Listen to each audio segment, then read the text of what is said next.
Welcome to the Kings Beat podcast. I am James Ham, Kings Insider for ESPN 1320 and the Kings Beat. Joining me, Fox 40's Sean Cunningham. Sean, how are you? I'm great, James. A little deprived of sleep, but I did get to see the big beam, the purple beam. I exited the building around 1:30 last night, and it was on. And I took a picture, a video, posted it, and literally as I'm posting it, they shut that bitch off. Right as I was like complimenting them from keeping it on. Shut that bee off. Yeah. Waited 30 seconds. All right. And we also have Brenden Nunes from the Kings Pulse podcast. Brenden, how are you? You've had a power outage. You're in your new place. Everything looks cool. Jemias is back with us. What's going on? Yeah, they let me out of captivity, so that's a plus. Apparently, the Kings had to get close to the top offense in the league before I was going to be let free, and that's where we're at. But I'm still working on my background and everything and getting everything set up in my place, but I am in my place. This is a lot better setup than what I was dealing with, so. Awesome. Brenden has moved into his new place. I'm going to give a shout out. I ran into Wes Wilcox and his three children at the game on, last night, Thursday night. And they're still listening. They find it humorous when Sean curses. But they're younger than I thought they are. So, Sean, you got to watch that. Because the Utes are impressionable. It's okay. It toughens them up. It gets them ready for what they are going to experience in school. Yeah, they're at that age where they're probably just starting to hear all the things that Sean says, but they definitely they like the show and they were all very, very cool. So shout out to the Wilcox children. Okay, so let's just get the business out of the way. If you're watching on YouTube, if you could, please give us a thumbs up. Subscription would be nice down below. Also, the Kings Beat. Jump on board with the Kings Beat. Kingsbeat.com. All of that is down in the links down below. Become a premium subscriber to the Kings Beat so you get invited to the happy hour. We're still working on the happy hour, but it's coming. Trust me. It's just working through semantics of schedules and stuff like that, especially with the holiday coming up. Outside of that, I know we'll probably start with this discussion real quick before we get into the fact that the Kings have won 5 in a row and that they're playing like crazy. But I think we've become reliant on Twitter over the last, 13 years that I've covered the team. It's been such a huge function of what we do. And I know Sean hates the Twitter box, but I don't hate the Twitter box. It's a necessary evil. It is a necessary evil, but it's very possible that this thing could die. And I don't know. You think it will? I mean, I know a lot of people speculate, and I just have a hard time. I think it's going to really dip in popularity for sure, and I think that could be a good thing. But yeah, do you think it maybe becomes MySpace? Is MySpace still around? I don't know. Couldn't tell you. It was for a while. It was for like a long, long time. Even when it wasn't all that relevant anymore. Poor Brendan's looking around like, what the hell is MySpace? What's MySpace? Yeah. My uncle had a MySpace. I remember that. I have never had a MySpace. You don't know what a top 8, top 24 could be. It sounds. Those were decisions that had to be made, man. No, I don't. Yeah, that's interesting. That was kind of like the phone thing, right? Where you could have your 5. The people that your 5 focal point people in your phone. James was rich. He had one of those phones. Or no, I don't think I had that. But it used to be that you could set like the 5 or 10 numbers that you use all the time, and then they didn't count towards your minutes. And so it used to be that you had to worry about minutes. Now, I mean, what's happened with phone data and stuff like that. But I use Twitter a lot. I always have. It's a good way to communicate with the fan base, but I use it for my takeaways. I use it to live tweet during games, and I actually would be sad if it goes away because I think it is a tool that someone who has a newsletter and a podcast and covers games and goes on the radio. Like, I think it's valuable for what I do, and I hope it doesn't go away. But It looks a little shaky. Could you imagine spending like? Well, first of all, I don't think any of us could imagine spending like $46 billion on anything. But if you spent 46 billion and then you screwed it up in like a month and destroyed what you just purchased, that would be a little jarring. I don't know. I mean, it definitely would be shocking. It's also hard to imagine somebody spending 44 billion and then it just totally going to crap. Like, I don't know. I've obviously seen everything around, and we'll see what ends up happening. In my mind, if Twitter ends up being non-existent or just not functioning the same, something else would come up and kind of fill the void. But it would be interesting. I mean, I kind of got to this point through Twitter in the first place, to be honest. Like, I just started talking about Kings on Twitter and slowly networked and worked my way up. So it would be interesting. We'll see what ends up happening. Dude, I know more than two people. I mean, honestly, I probably need more than one hand. Like, I know people who've met their partners, their husbands, their wives on Twitter. You know, it's such a part of people's lives. But coming from corporate America media, where you look at the usage rate of social mediums, it shockingly enough rates among the lowest of all the social mediums, which is why I am so encouraged that if, let's say, something happens to Twitter, and I'm an idiot, so I'm going to try to try to communicate this as best as possible, but I feel like it's one of the more basic platforms there is. It's a brilliant search engine. To me, it's the best search engine, even better than Google, because you can find stuff that happens in real time.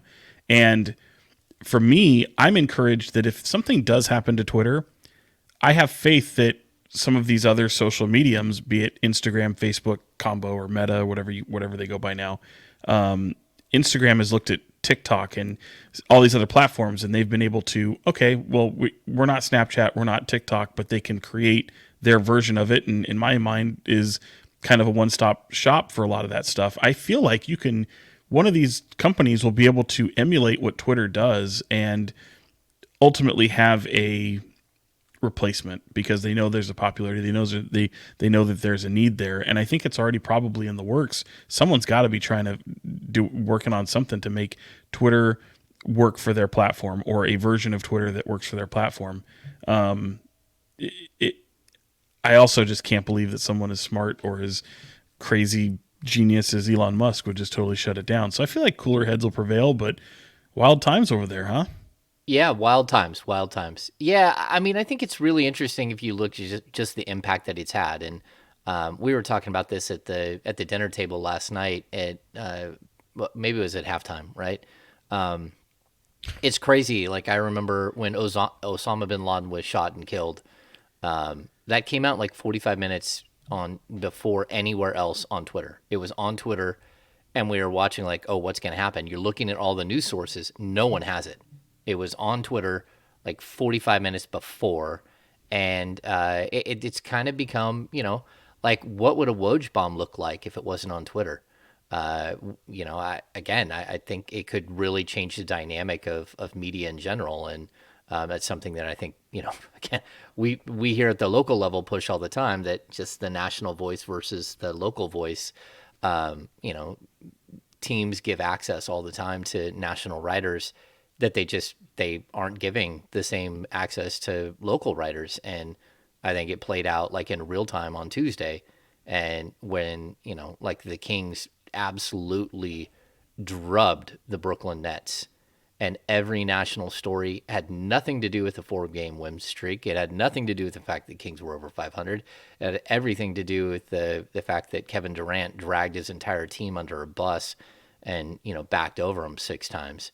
And so I think maybe it would change the dynamic of how we deal with stuff here at the local level, at the way that you consume your news, even if it's like all of a sudden I've got to go back to more of a conventional beat writing point of view when I'm dealing with things like the Kings Beat newsletter. Like, how many emails do you want from me a day? Because you're used to seeing, 15 tweets. Like, I'm not going to send you 15 emails, but when things are happening in real time, I will block you. I will block you if you do. Sean will block me. Yeah. So yeah, I think it's interesting, like just the way that we have to change. It might be a way that we have to change the way that we cover a sports franchise. And Well, it's and the NBA is the one that where Twitter really soared and took off, and still, in my mind, just kind of dominates the Twitter sphere and this Twitter space. But there's for as long as it's been around, I think people will find a new avenue, and I think it's not going to be a difficult thing to replace. I mean, you look at what's happening on, I don't dive into TikTok at all, but I do see it on Instagram. You have all these ways to cross pollinate, and then Discord has become such a big thing. Reddit is such a huge thing. I don't think it would be difficult for one of those companies to create some sort of real time version of Twitter. And at this point, there's not only a lot of people in media and politics and celebrity who are really kind of analyzing their involvement with Twitter and whether or not they want to be in that place, particularly when you have people who can kind of be an imposter and try to play and it's opening itself up to that, and we've already seen that happen. And it's kind of funny that I understand that they want to make money and the blue check thing, which I ultimately don't really care all that much about. I am verified on both Twitter and Instagram, and that's not a humble brag. It was something that even when it happened, I was like, "Are we sure we want to do this as for reporters and stuff like that?" Because our companies want to verify their people, and there's a reason for doing so, because you want to make sure that your information that you're putting out there is coming from a legit source. And you already see people impersonating LeBron James and Elon Musk, for that matter. The blue check has weight to it. I think there's some clout that people love about the average person wish that they had. But when you give them the access to that, and then they want to turn around and put, okay, you have your blue check, but now we have a gray box that says official. Now people are going to want the gray box, right? It takes the cool factor from it. So I don't know what the answer is. I just hope that maybe you leave well enough alone, cooler heads prevail, and they reassess. But I do think something else can pop up along the way, and maybe it's something we'll be talking about 10 years from now that we'll say Twitter, huh? We'll be speaking of Twitter as if it were MySpace, and the next Brenden Nunes will go, what the hell is that?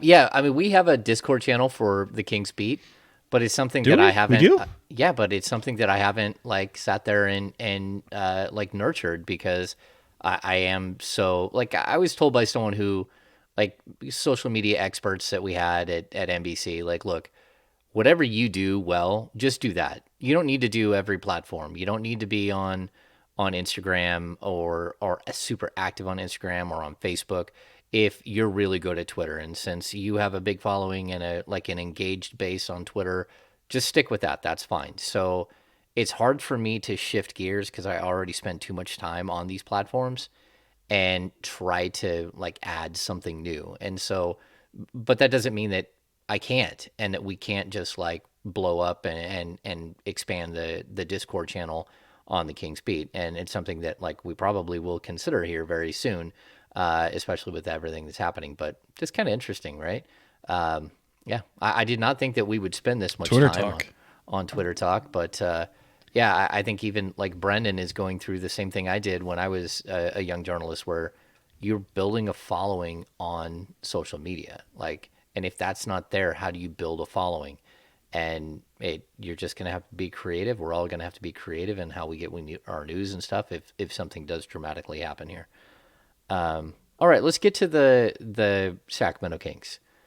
Brenden, I'm going to start with you because you haven't had you haven't been in Sacramento through all the good and the great times, but when you were sitting there at the game last night, and mid fourth quarter, you started hearing the chants of "Light the Beam," and the place is ruckus and crazy and nearly sold out.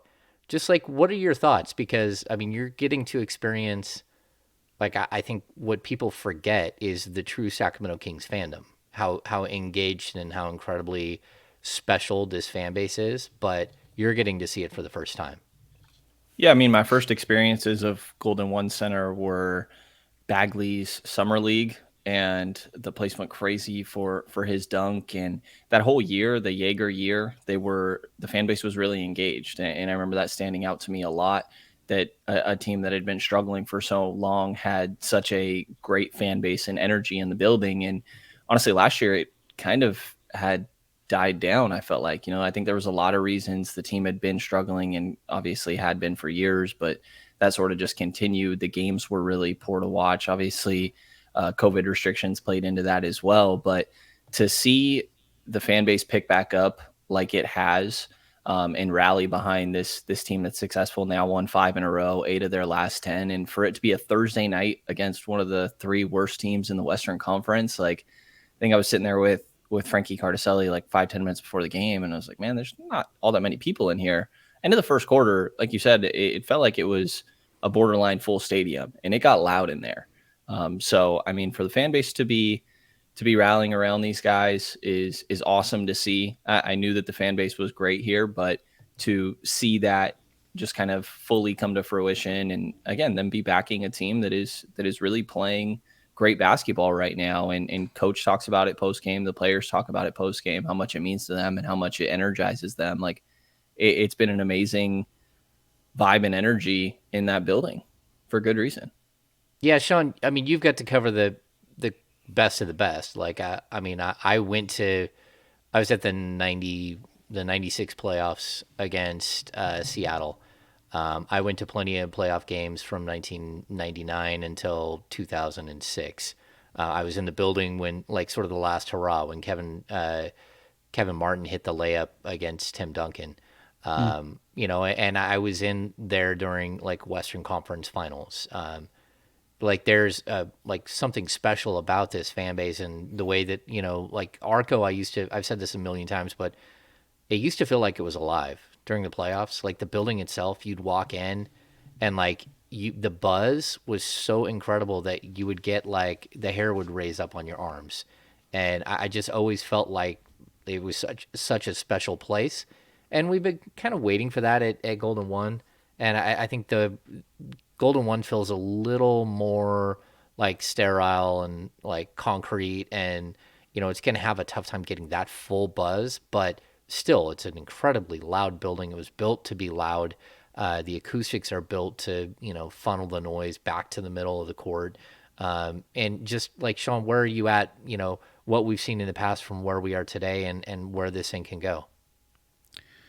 Yeah, I mean, I love it. It's what it shows that the community still cares about this team, and I think it's a reminder of how fragile that it really truly is. That civic pride and people wanting to spend hard-earned money, all the hurdles and challenges of life that come people's ways, and yet they can still come out on a Thursday night at 7:00 and sell out a building. There's nothing else really going in Sacramento, and it's the best meeting place there is at that arena. And to see that it didn't take much, a little bit of retooling, reshuffling of the roster, and a 5-game win streak that hasn't happened in a while.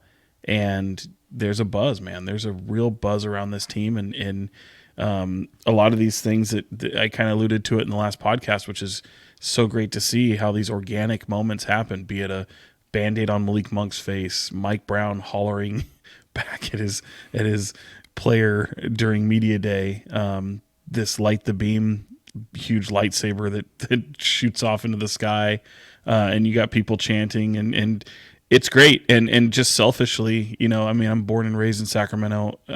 I love this town, and I work with a lot of people in the news industry. News industry is a very nomadic lifestyle. You get people who come in for 2 years, they leave, they go to another market. Some stick around for a little while.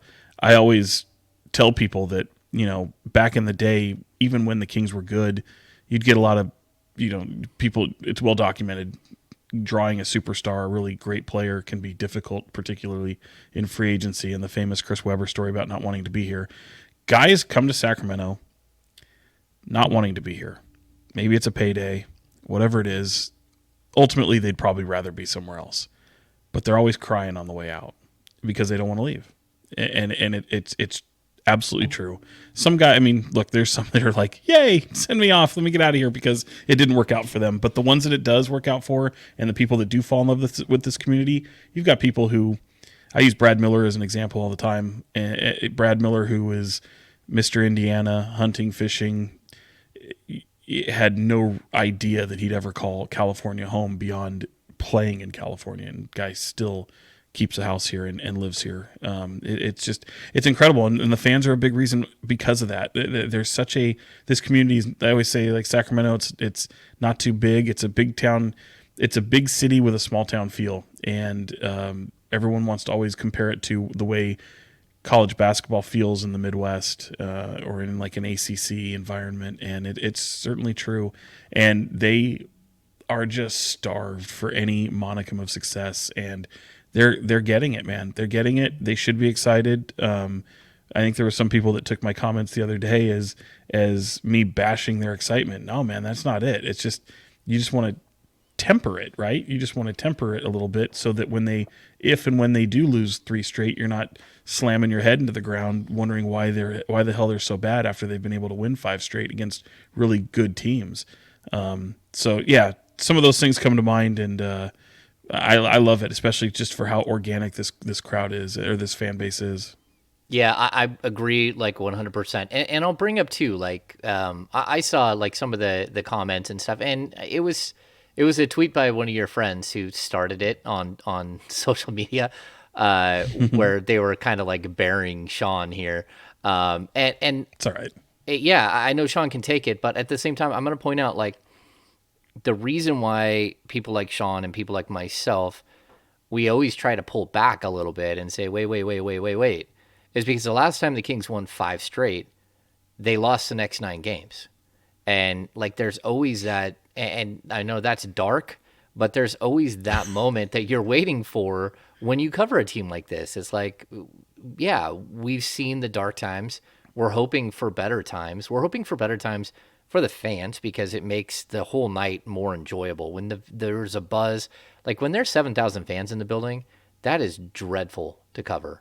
It just takes the fun out of it. Like we're there because we like to cover sports and we want people to have a good time. It's an escape, and we want to see like, the craziness, the cameras going around the building, like showing these young kids that are getting into the game for the first time.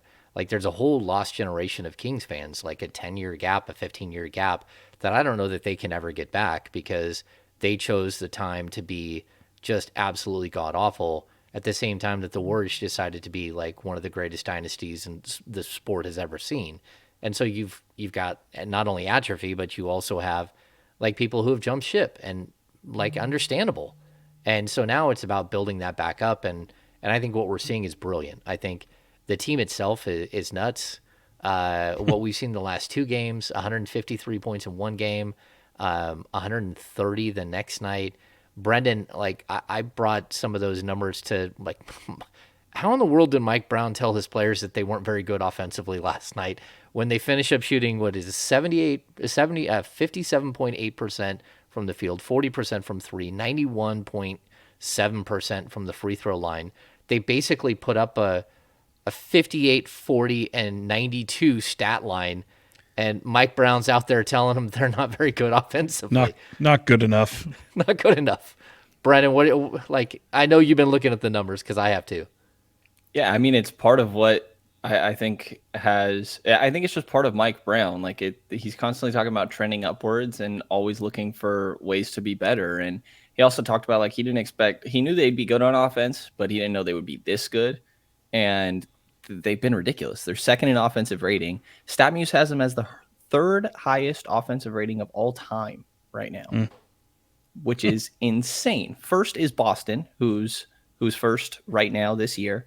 And then second would be the 2020-21 Brooklyn team that I believe we're talking about Kevin Durant, James Harden, and Kyrie Irving. Like the offense that Sacramento has right now is absurd. And it's all predicated on their ball movement. Everybody touching the ball. We've talked a handful of times on here. I think the Kevin Herter quote from the beginning of the year is perfect. Of the ball is power. And just when everybody gets an opportunity to touch the ball, and you know that if you give it up and relocate in the right way, that it's going to come back around, and the level of trust that all these guys are growing in one another, the coaching staff and the system, like the offense looks phenomenal. I think the best part about all this and the reason there's so much optimism at least for myself, is that like this looks sustainable. Like they really look like they could be one of the best offenses in the league this year. And that will only carry you so far. They have to clean up their defense. But it is a damn good starting point.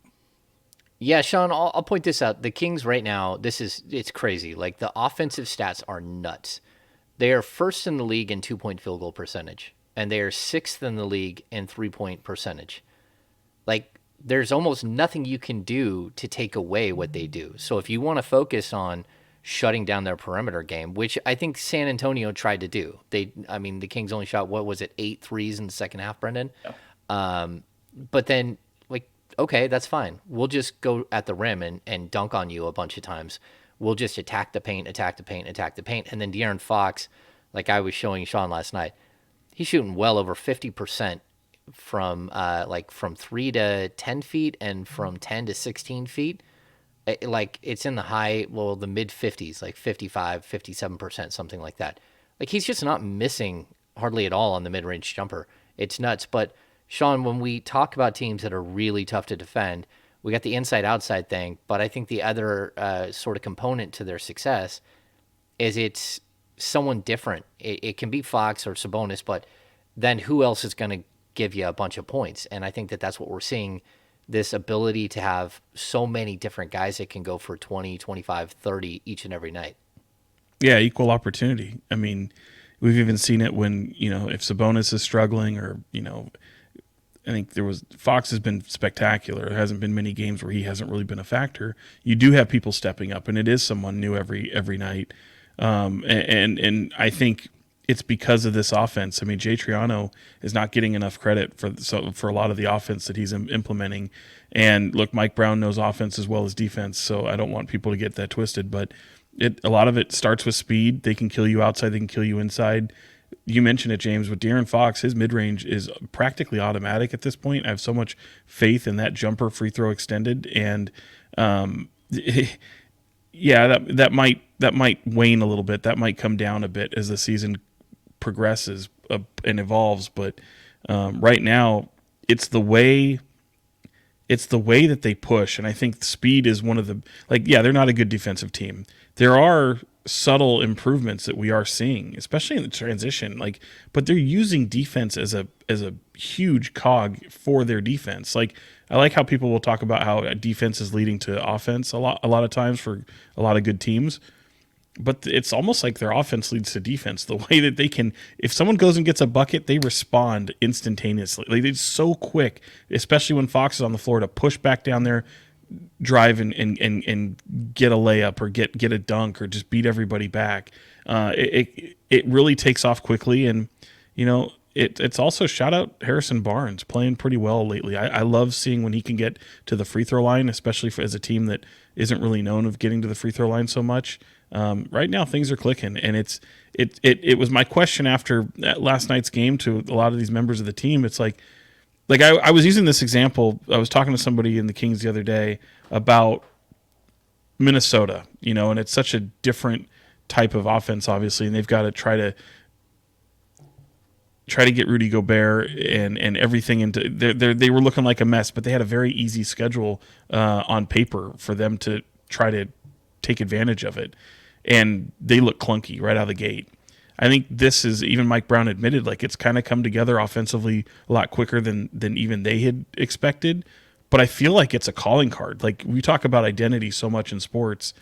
That is your identity. You may want your identity to be this defensive team that's gonna be physical and test people, but no, your identity is right now this team that it can put points on the board, and hopefully you can do it better than the other team, because we've talked about when you're a run and gun team, there are some teams that are built better to be able to play that game with you. There might not be. Maybe that's not true this year. Maybe the Kings are the ones that are built the best to play this brand of basketball, and I think it's their calling card. Yeah, I just so we have the numbers. I just looked up from 3 to 10 feet. Fox is shooting 57.1% from the field this season. From 10 to 16 feet, 59.5%. It's better. It's crazy. I mean, those are numbers where you're and it's not on 8 attempts. He's really balanced. He's scoring at the rim. He's scoring in the mid range. And then, of course, he's also shooting the three ball at a decent clip. He needs to tighten it up there. 37.5. That's where he's at. Okay. Yeah, on 4.9 a game.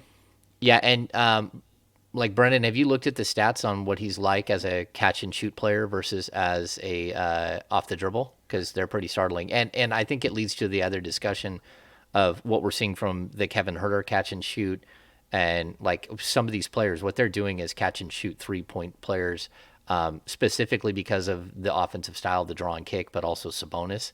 It is wild. It's absolutely nuts. I haven't looked at Fox. I haven't looked at Fox's specifically when it comes to catch and shoot, but like the Kings are living on the 3-point line. Excuse me, and they're hitting the paint as well. There's really not much mid ranges. Jeez. But De'Aaron is one of the few guys. De'Aaron and Malik, it seems like, are the two guys that they're content with allowing to shoot mid range jumpers. But it's not happening very often. I mean, 44% of the Kings shots are threes, and 89.7% of their made threes are assisted, which is the third highest rate in the NBA. They get the fourth most wide open threes. That's from the NBA site, which just means no defender within 6 feet. And they're knocking down 40% of those. Like all of their top 6 guys in 3-point attempts are at very least 35% or higher. And that's Kevin Huerter, 7.1 a game, 51%. Keegan Murray, 6 a game at 37.5. Monk, 5.5 a game at 37.7. We mentioned Fox at 4.9 a game, 37.5. Trey Lyles, 4.3 on 35.3%. Terrence Davis, 3.8 on 40.8%. And Harrison Barnes is struggling from three. Harrison Barnes at 25%. That's a guy that I have no concern about his 3-point percentage getting closer to a 35, 40% by the end of the year. Like this team's shooting is absurd. And when I go through these names, none stand out to me as like, oh, this is an outlier and this is going to come back down to earth. Like De'Aaron's 37% is the closest thing, but I think we've seen a lot of growth. You mentioned the mid-range numbers. I thought his mid-range really progressed throughout the course of last season, especially towards the end of last season. His mid-range was really good, and he's carried that over and put a lot of work into his jump shot with Luke Laux throughout the course of this offseason. So, I mean, everything that I look at, like, I don't see why the Kings can't keep up being one of the best offenses. Yeah, I mean, I think everybody is kind of convinced that they're going to come down to earth a little bit, but maybe top 5, maybe top 8. But still, like they're not leaving the top 10. They're not going to leave the top 10, in my opinion. Yeah, I totally agree. I guess it brings us to like we're watching Harrison Barnes get back in the flow of things, and he does look much better. And he's had plenty of games where you're like, okay, that looks more like Harrison Barnes. I don't think he's been as bad defensively as some people think that he's been. I haven't looked at the metrics yet to see where he's at, like through synergy or anything, just like compared to where he was last season, which I will do in the coming days. But Mike Brown keeps saying that he has him as his second best defender as far as his rating system. Mike Brown is still relying on him heavily. This is kind of like the question that I had at the beginning of the season. What if they're good? And what if the chemistry is too good and you don't want to upset the apple cart? Because, I mean, again, just to go back to what happened when the Kings traded Iman Shumpert, this team completely fell apart. And you always worry about this balance between trying to make your team better and trying to take that next step and trying to find a long-term fixture and the chemistry that's already forming.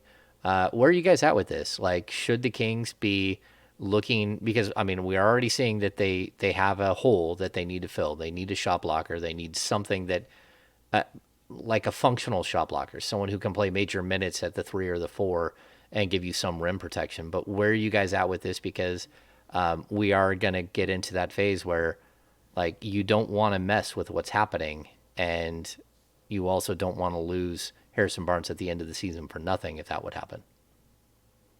Harrison Barnes is not washed, for what it's worth. Oh, look at that. Just saying. You want to go buy a jersey now? My concern is not here. My concern is not there anymore. He just needs to not have games where he disappears, and he hasn't had that recently. He had it early on, and he looks like he's grown comfortable with this system and where his spots are and the guys alongside him. Like, I think we've seen everybody grow more comfortable.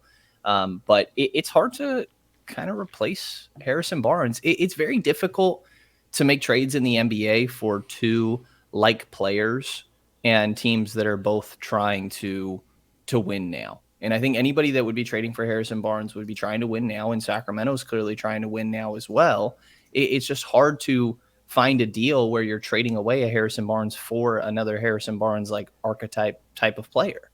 So I think it's tough. And I mean, I didn't expect to be in the position, but I'm kind of leaning more towards it's still very early, obviously, but I'm leaning more towards like, you don't want to mess with this. It's very early, but like there's reasons to think there's internal growth that could take place also. Like Keegan Murray does not look all too comfortable at this point. Like I think he's had his moments, but he still looks like he's getting up to the speed of the NBA.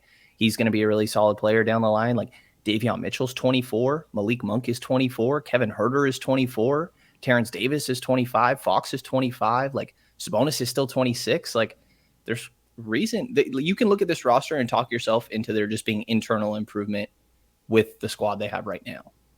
Yeah, Sean, does Fox have the same birthday as you? Yeah. That's why we're both sarcastic pricks. Like we're cut from the same cloth. Yeah. So he's still 24 until next month, when we'll celebrate Sean's birthday here on December 20th. Yeah, and while we're at it, look, if you're watching on YouTube, give us a thumbs up. And again, if you're listening on some other platform, whether it's iTunes or Spotify or one of the millions of things that are out there at this point, giving us rating and reviews would really help us as well. But Sean, just getting back to the discussion, like, what would you do? Because Monty McNair is going to be faced with this, and he's also faced with the fact that he doesn't have a contract after this year, and he's got to balance like everything that makes sense for the guys that are playing now, for the team that you want to build going forward, for himself. And again, I think it adds that wrinkle to it that, if you're a GM who needs to win, you might not want to mess with chemistry.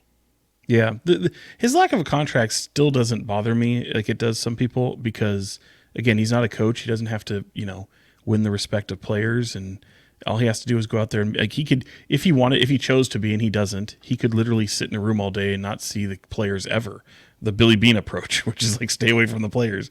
So he doesn't have to do that. So I think he's going to be aggressive. I really do. I think he, even if his future, for whatever reason, isn't in Sacramento, he's playing for his next job. And I that's not to say that I think he's not going to be in Sacramento, by the way. I don't want anyone running with that, but I really feel like he's not treating his job any differently than if he had a 10-year contract right now. I really feel like he's going to do what's in the best interest of this team. He's got supportive ownership, and I think they're really going to be aggressive in trying to make this better. And if all of a sudden things are really clicking, and you can already see where they need improvement, like that's the thing. I mean, we've talked about it in podcasts prior, where it's like if you're already trying to identify what those are, well, it's clearly on the defensive end. There's clearly the rim protector. There's clearly probably either a better version of Harrison Barnes or a solidified three. So there even possibly a stronger third point guard. So there's going to be moments of improvement. There always is. And shooting is always at a premium. So I think they're going to be aggressive. But you really want to get a 20 to 25 game sample size before you really do too much evaluating. I know these guys aren't getting over their skis with this 5-game win streak, albeit it is fun. They know that there can be some tough sledding ahead. So, the holidays are always a tricky time. I think I was talking to one executive the other day. They love to be on the road during the holidays and not at home during the holidays. And I told him, I said, well, buckle up for Christmas time, baby, because there's a lot of home games. And we saw what that looked like last year, James. We saw, guys, both of you, we saw that you didn't have the success you probably thought you would have around the holidays when they were home. So there's some moments ahead that they're bracing for. So I think all systems go right now, and you don't want to believe too much in these crazy numbers, but you're right. What if they are good? That would be a very good problem to have. It's not really a problem, but it'd be very good. Lucky us, right? Yeah, I think it's crazy. I think, was it Tim Maxwell tweeted out some stat about when the last time the Kings had won 8 out of 10? I don't think they've won 6 in a row since like 05, 06? 05. 05? Okay. But then at the same time, they haven't won 8 out of 10, which is what they currently are on, a streak that they are on. And I can't. What is the stat from? Um, Let me see. I think I have it right here. No, maybe I don't. Well, the 5 of 6. I mean, you were the 6 game win streak. If it gets that high, I mean, they were a playoff team that year, so that does bode well. Yeah, well, I mean, that would also, if they somehow get to 6, that would give them 9 out of 11. I mean, that's impressive. I want to say it's 2003 since the last time they've won 6 out of 8. Oh no, 8 out of 10. It's just wild. Like all Yeah. the stats that we're seeing, it's wild. So I think I don't know. What do you guys think? We've got of course, Detroit will come into town on Sunday, where the Kings will go for their 6th straight win. Marvin Bagley will be back. Kojo will be back in the building for the first time in a while. I don't Well, know, he kicked but their ass last year, though. yeah, he took. Didn't he destroy? He wed the game winner. Oh yeah, yeah. I forgot about that. Yeah, man. But you get that if you don't overlook that team, and you somehow get that win. Again, it's the first time they've won like in almost 2 decades that they've won 6 in a row. I clearly have never covered a team that's won 6 in a row here in Sacramento, which is wild. Really? That's insane. Yeah, Yes, Brendan. Tough That's sledding. insane. It's been a road. yeah. Like I've never covered a 6-game win streak. Yeah. I have covered 9 head coaches. I've covered. So there's I've that. covered more head coaches than I have a win streak, like the length of a win streak. Three in a year. By the way, the Pistons, I think they're in a. If I'm not mistaken, they get 3 and 4 nights. So you'll have them on the 4th game or the 3rd game in 4 nights, and it's a 3:00 game. Which, I mean, you need to come out and pummel these guys, right? Or no, is it a 3:00 game? Yeah, it is. Yeah, it's a 3 o'clock game. And by the way, I was also looking at tickets on that. It's like really well sold. Like there's tickets available, but this is gonna be a pretty packed house. It could be sold out. Yeah, I was I just wrote something and put it up about a lot of the numbers we're talking about, about some of the comments we had in post game last night, and at the end of it, like I don't think if you want to support this team, you need to start buying tickets because this is going to be a really really hard ticket to get. Like that's what it looks like to me. Like you can project out for Christmas the month of December where they do have a bunch of home games. Like people are going to be buying Christmas presents early for people nonstop, and it's going to be tough to get into a game if they keep doing this. Because I think Kings fans have been hungry and waiting for this for so long. Okay, we're not doing a super long podcast today. Like we fit this in between all of our scheduling issues. Brennan had a podcast. Sean has high school football playoffs. I have radio here coming up. But let's get to the business of basketball. Okay, so this team is motoring along. They're doing really well, and I think there's a lot of excitement. But let's just get to the biggest question. Do you think they are going to make a move? Are they going to look at this right now and say, "Ooh, we got something. We need to bolster this thing"? And when you look at, I'll just throw some things out. Again, Terrence Davis has played well in the last couple of games, but he had one really good game. But he's a $4 million unrestricted free agent at the end of the season. Alex Len is a $4 million player that's expiring. Rashawn Holmes is 12 million bucks. The reason I bring that up is all of a sudden you're looking at like amassing what could amount to close to a $20 million player if you went on the open market. Throw in a couple of draft picks, and next thing you know, maybe you can make a run at somebody. Where are you guys at with what you think the Kings will do here, like in the short term? Like between December 15th is a big date where players that you acquired during the summer can be traded, but like the Kings, that's an imaginary date. Like you can make moves before that, and you certainly can make moves after that between then and like mid-February. I'm not anticipating any moves before January 1st. I think they'll ride this for a while unless something goes really wonky.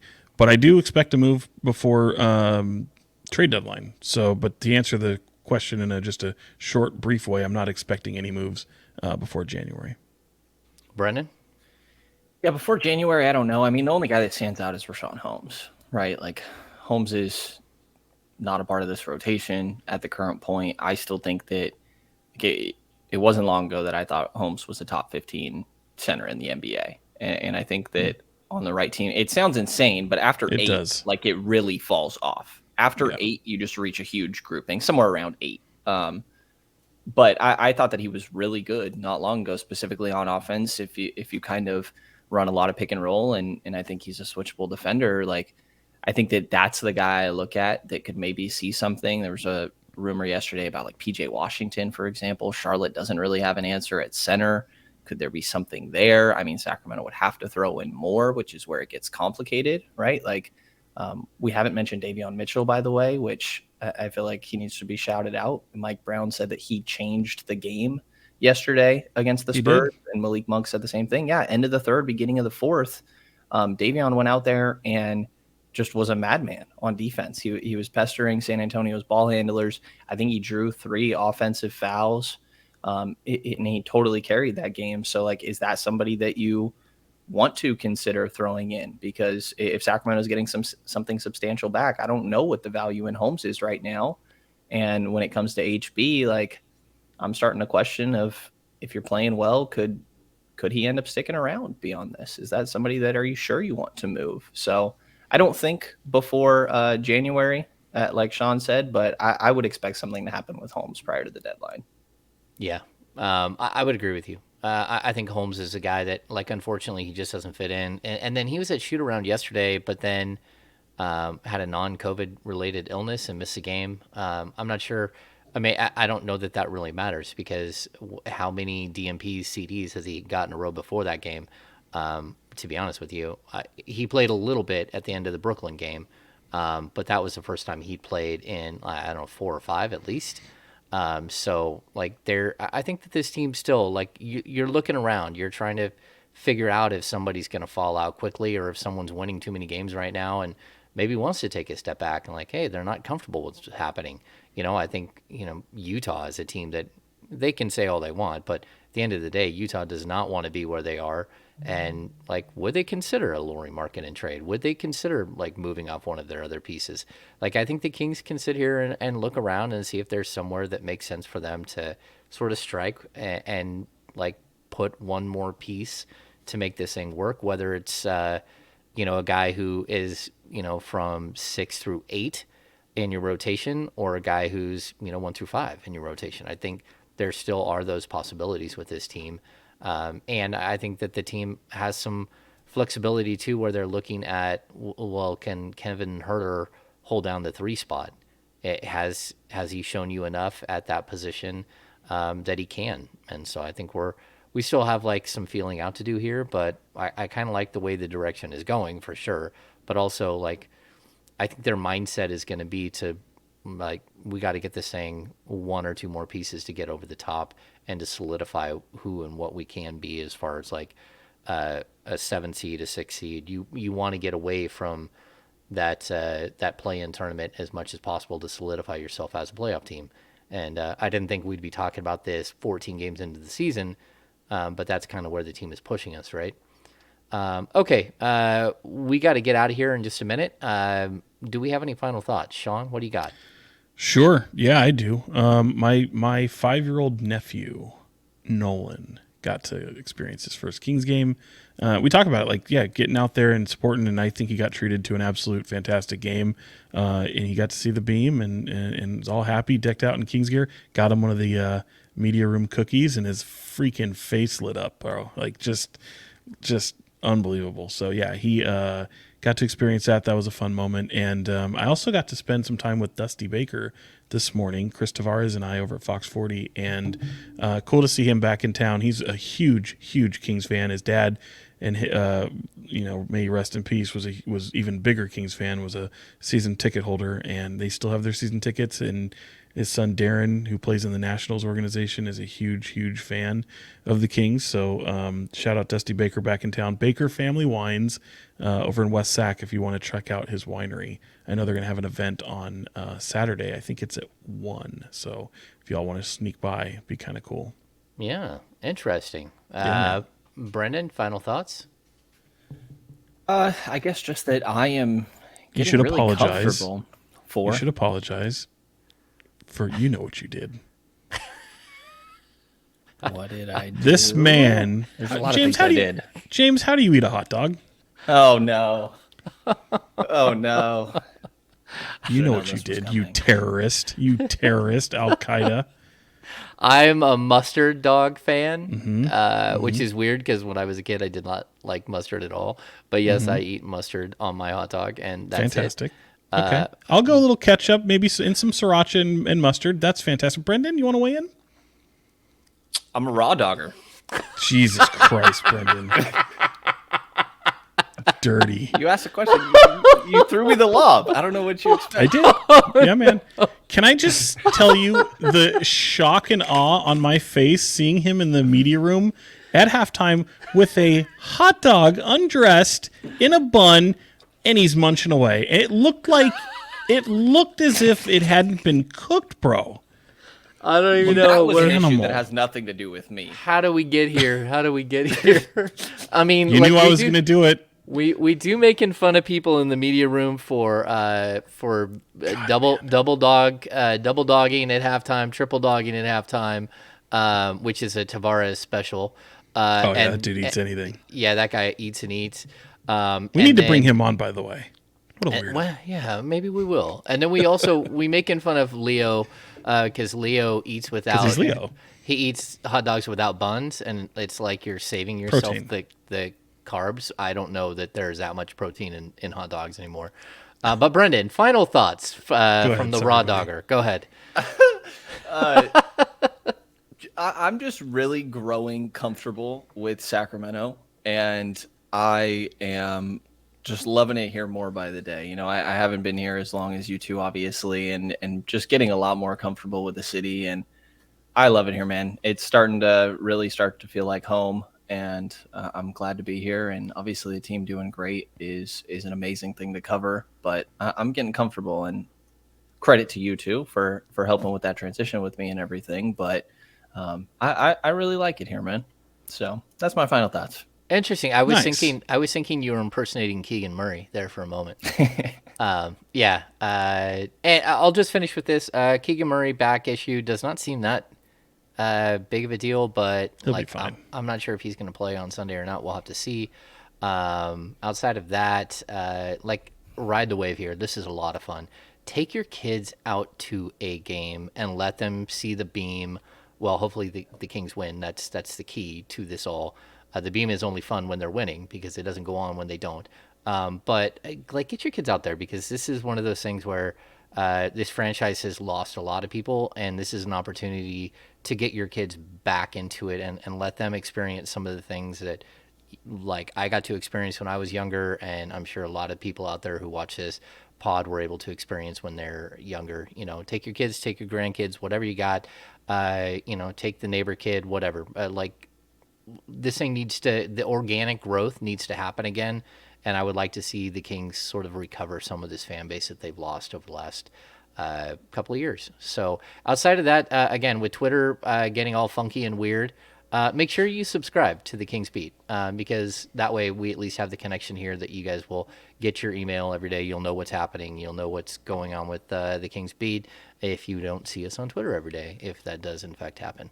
All right, we got a jet. So for Fox 40's Sean Cunningham and Brenden Nunes from the Kings Pulse podcast, I'm James Ham, Kings insider for ESPN 1320 and the Kings Beat.